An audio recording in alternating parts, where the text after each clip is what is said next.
साफिया, इफ्तारी बना ली क्या? हाँ दीदी, बस बना ली।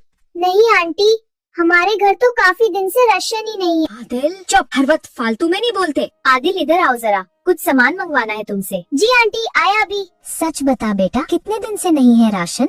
बहुत दिन से। जहाँ माँ काम करती है ना, वहीं से थोड़ा सा मिलता है, वही हम खाते हैं। और बेटा सेहरी में? माँ पानी में चीनी डाल देती है रोज। गुड्डी जल्दी से खजूर फाल और शरबत की लाल वाली बोतल ले आ बाजार से। जी माँ। जा बेटा वहीं रख जहाँ बाकी सामान रखा है मैंने। इतने दिन हो गए सफिया ने बताया ही नहीं मुझे।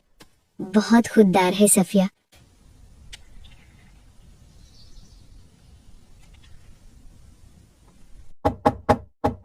इस वक्त कौन हो सकता है भला? खबर नहीं। अरे दीदी, आप और ये सब अरे अंदर तो आने दो। दीदी भी कहती हो, फिर कुछ बताया भी नहीं तुमने। मैं आपका शुक्रिया कैसे अदा करूं दीदी?